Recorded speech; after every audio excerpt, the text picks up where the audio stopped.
Mga tol, napakaraming mga matatapang na Pilipino ang pwede natin sanang ayain na magsundalo, no? Kasi mga kapatid, habang nagbabasa-basa ako ng mga comment, no, maraming mga nagsasabing, duwag ang Pilipinas, takot ang mga sundalo natin, sayang lang ang pinapasweldo sa inyo, mga ganun. Well, opinion nila yon mga tol. Karapatan naman nila talagang magsalita batay sa kanilang nakikita at batay sa kanilang mga nararamdaman, no? Kumbaga, freedom of expression, di ba? Pero syempre, nandirito rin tayo para ipaliwanag sa kung sino man ang maaabot nitong ating reaksyon, kung ano ba ang dapat nilang isaalang-alang bago sila magtapang-tapangan. Kasi mga kapatid, madali lang maging matapang. Sa totoo lang, no? Madali lang pumasok sa gera. Napakadali. Yan ang pinakamadaling paraan, mga tol. Pumasok sa gera. Ang tanong, kaya ba nating i-sustain? Ibig sabihin, kaya ba natin panindigan hanggang kailan ang itatagal natin bago tayo magkaubusan? Diba? Yan yung mga kailangan natin isaalang-alang which is hindi naiisip ng mga taong masyadong nadadala ng emosyon. Aminado tayo mga tol, minsan na rin akong nadala ng ganyan. Nagagalit na ako dati sa mga reaction natin. Ano ba naman yung mga Coast Guard natin? Ano ba naman yung mga sundalo natin? Bakit ayaw niyong palagan? Diba mga tol, ganun. Pero syempre, habang tumatagal, naiisip natin at nare-realize natin na oo nga, no? Tama Mali mga kapatid ang sumabak tayo agad kasi kung makikita ninyo at kung nakikita lang ninyo kung anong nangyayari sa ibang bansa na ngayon ay nakikipagsagupa mga tol, hindi nyo nanaisin na ang Pilipinas ay humantong sa ganong klaseng senaryo o ganong klaseng sitwasyon. Eto mga kapatid, bago natin panoorin yung video magbabasa lang tayo mga tol ng ilan sa mga komento ng ating mga kababayan. Sabi rito, nagpahiwatig lang yan na takot ang Pilipinas sa China. Lalo na yung mga Navy, takot ang Pinas. Sabing ganon ito ni Yuli Atis. Takot, ito pa. Isa lang ang tawag dyan, duwag kung atin ang karagatang yon, bakit natin hayaan na sila ang maghari-harian doon? Sabing ganon nito ni Blair. Ibig sabihin, kailangan, natin yan, panindigan natin na dapat atin yan, garahin natin sila mga tol. Parang ganon yung gusto niya sabihin. Sabi naman nito, Ronald Magallanes ba to? Ito mga public yung mga comment ninyo. Binabasa lang natin. Highs, mag-iintay pa ba tayo? O mag-iintay pa ba kayo? Meron mamatay tapos bibigyan nyo ng medal at pag-aaralin na ulila. Puros kayo takot, magbitiw kayo sa pwesto, sabing ganon. So parang ang sinasabi niya, mag-iintay pa ba kayo may mamatay bago kayo kumilos, bago kayo makipaggera? Yan tanong mga tol, pag tayo ba kumilos at makipaggera ngayon, wala bang mamamatay? O di ba? Pakisagot nyo muna yan. Sabing gano'n maghihintay pa ba kayo na merong mamatay bago kayo kumilos, di ba? Tanong, pag kumilos ba ngayon ng Pilipinas at nakipagdigma tayo sa China, wala bang masasawi? Di ba mas marami? Di ba mas marami? Di ba? Hindi lang daang libo. Mga tol, baka ubusan yan pag gano'n ang nangyari. Ewan ko ba rito sa mga kababayan natin, masyadong emosyonal Sabi naman dito, yan ang napapala ng makipag-alyansa sa kano na itoring ng kalaban ng China. Bakit hindi magpasaklolo sa mga kano? Hindi ko maintindihan yung sabi mo. Takot? Sabing ganon, takot? May question mark pa Bago daw magpadala, dapat daw may lumubog na barko ng Pilipinas tapos puro siya tawa. Saka sila gagawa ng aksyon. Paulit-ulit na balita. Ganun talaga. Paulit-ulit dahil yun ang nangyayari ngayon Diba? At bakit? Wala pa rin ba kakayahan? Lagi naman balikatan? Magkaiba kasi yung exercises at saka magkaiba yung meron ka ng asset. Diba? Halimbawa na lang. Nag-training kang sundalo, bibigyan ko kayo ng example. Simpleng example lang naman to, hindi naman kailangan ng graduate ka ng abogasya Hindi naman kailangan high degree ang napag-aralan mo para maunawaan mo Example na lang. Nag-training kang sundalo, for example, napapasabak na tayo sa gera. Kailangan na natin kumuha ng mga panibagong sundalo kasi nauubos na yung mga sundalo natin. Ikaw, mag-training ka. Ikaw, kumbaga mandatory na to mandatory na. Wala nang tatanggi. Lahat ng kalalakihan, magsundalo na. Tapos pagkatapos mo mag-training, 1 linggong training, 1 buwan, 3 buwan, 1 taong training, sige, sugod ka na. Tapos ibibigay sa'yo mga tawag dito, yung mga paltek. Ang kalaban mo, mga ano, mga advanced weapon ng kalaban mo, ibibigay sa'yo, paltek. Tanong, papalag ka? Diba? Hindi naiisip kasi yan ng ating mga kababayan, mga tol. Kaya nga ito ginagawa natin. Nagre-reaksyon, nagbibigay ng komentaryo, mga tol. Oo, nakakainis, nakakabwisit talaga itong ginagawa ng China, mga tol. Pero hindi yan dapat maging dahilan para maging bobo tayong lahat. Diba? Huwag tayong magpatiwakal. Kailangan muna natin magpalakas. Kailangan muna natin, mga tol, ng isang napakalaking puwersa. Hindi tayo pwedeng sumugod ngayon. At habang wala yung mga bagay na ganyan, mga tol, wala tayong magagawa kundi tiisin. Maliban na lang kung gusto na nating tapusin ang lahing Pilipino. Sige, sumabak tayo sa gera. Diba? Gusto nyo na bang tapusin ang lahing Pilipino? Madali lang naman talaga pumasok sa gera. Diba? Isang bombahan lang dun sa isang barko nila, mga tol, magsusuguran lahat yan, pati mga ano nila, mga aircraft carrier nila, pati mga submarine nila, o ano, itatapat natin dun. Tayo nagsimula Tayo unang nagpaputok di ba? Kasi ganun ang gustong mangyari nito, mga to Iintayin daw ba may mamatay muna bago tayo kumilos? Anong gusto nilang gawin? Paputukan na natin agad? Diba? So umpisa pa lang yan Ito, panoorin natin itong balita mula rito sa GMA 24 Oras. Ng Pilipinas bago ang hinabol ang barko ng Pilipinas bago ang banggaan ng dalawang barko ng China sa Baho de Masinloc. Hindi pa rin magpapadala roon ng warship ang Philippine Navy. Ito yung kinokomentan ng mga nag-comment kaninang binabasa natin, mga tol. Nagagalit sila bakit hindi daw tayo magpapadala ng mga warship. Hinahabol na nga yung barko natin, mga tol. Yun ang gusto kasi nilang mangyari. Magpadala na tayo ng warship. Tapatan na natin yung warship ng China. Philippine Navy, ayon sa National Maritime Council, ang insidente pag-uusapan sa susunod na bilateral consultation mechanism ng Pilipinas at China. Nakatutok si Chino Caston. Pag-usapan natin yan. Nitong August 17, magkakasamang naglayag malapit sa Lubang Island sa Mindoro ang mga warship ng Pilipinas, Australia at Canada. Bahagi ito ng Philippine-Australia Alon Military Exercises na magpapatibay ng interoperability o kakayahang magsanib puwersa ng magkakaalyadong bansa. Yan ang galing ng pagpapaliwanag ng reporter para mas maintindihan ninyo kung ano yung interoperability. Diba? Ito ang pang-12 joint sale ng Pilipinas at mga kaalyadong bansa sa karagatan mula 2023.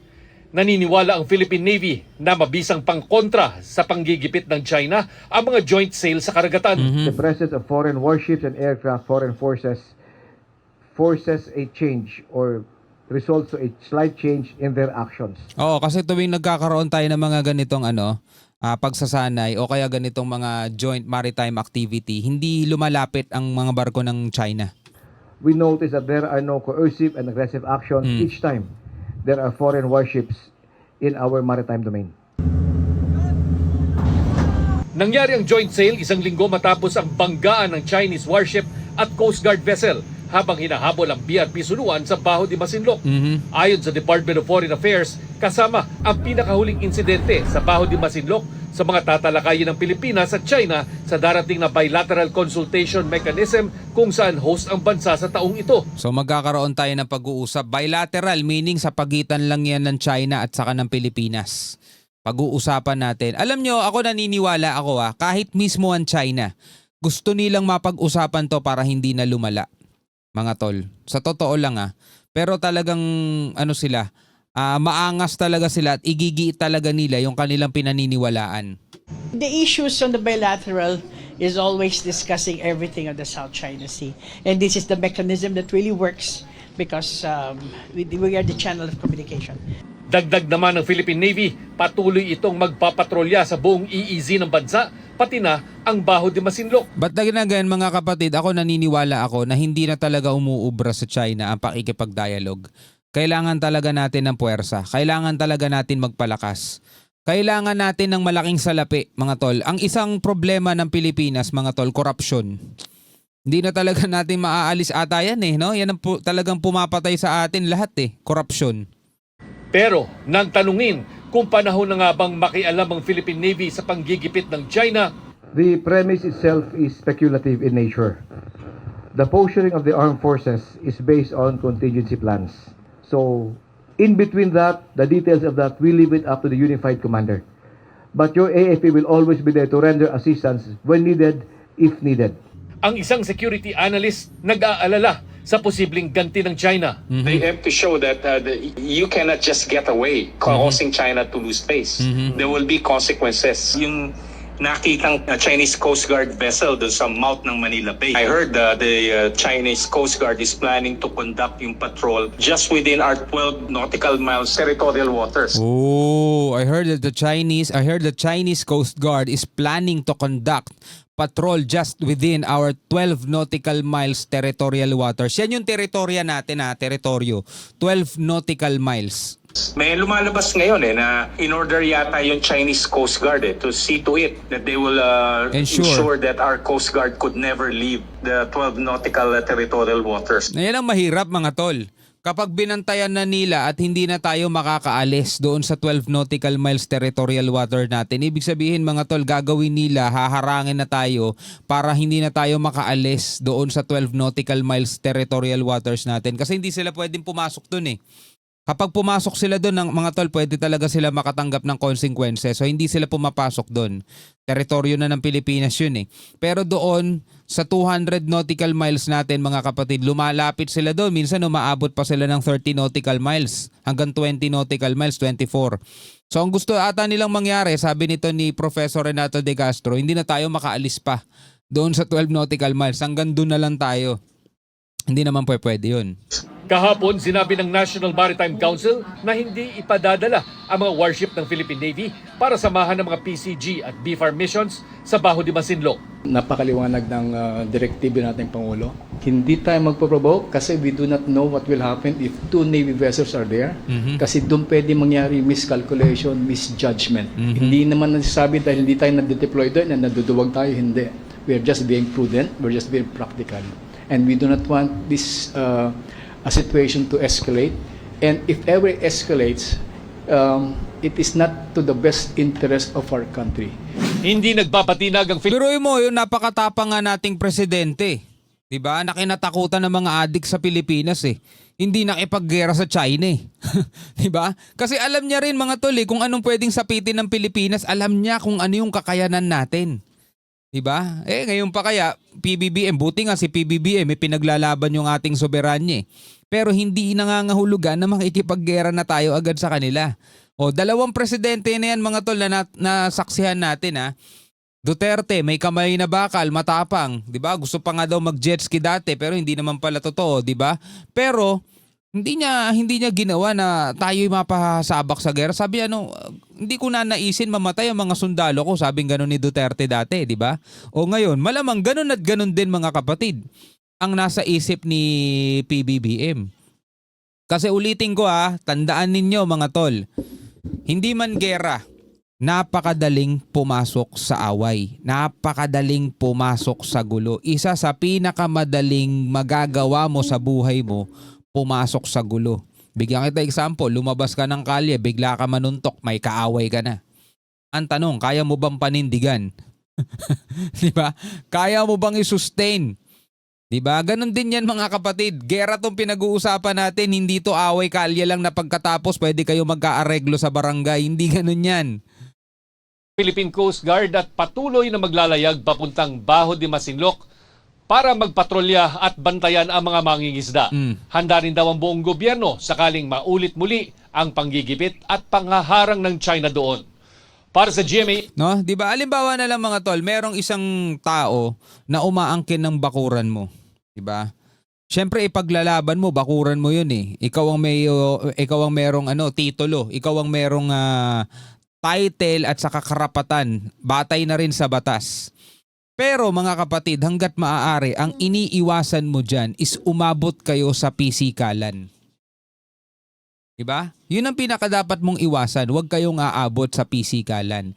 Pwede kayong magdemandahan, pwede kayong maglaban sa korte, pwede ninyong igiit ang inyong karapatan. Bawat isa, actually, nasa iyo talaga ang karapatan. Siya, meron lang siyang notebook na sinasabi niya, sabi ng lolo ko, lupa namin yan meron kaming historical rights. Diba? Kahit wala siyang titulo, diba? Ayan ay kino-compare na natin sa nangyayari dito sa West Philippine Sea. Pero isa sa dapat mong iwasan, huwag kayong magkakapisikalan. Kasi kapag nagkapisikalan kayo na sinaktan mo siya, sinaktan ka niya mga tol, damay na buong pamilya ninyo, damay na buong lahi ninyo. Di ba ganun ang nangyayari sa mga probinsya, nagkakaroon ng patayan dahil sa awayan ng lupa? Awayan ng angkan sa angkan, nagkakaroon sila ng patayan, damay-damay na pag may nakita sa kali, itutumba yung ganito, yung kabilang panig, babawi. Ganun mga tol eh. Gusto mo bang malagay sa ganun sitwasyon ng ating bansa? Imagine, isipin nyo naman yung mga gusto ninyong mangyari. Diba? Gamitin naman natin ang isip natin. Hindi sa pagiging duwag ang pag-iwas sa kaguluhan. Yan ay tanda ng pagiging matalino. No? Dapat maging matalino tayong lahat. Anyway, bilang mga Pilipino, ano ang inyong masasabi dyan? Comment na lamang kayo sa ibaba. Hanggang sa muli, ako nga pala si Shobal D. Peace out.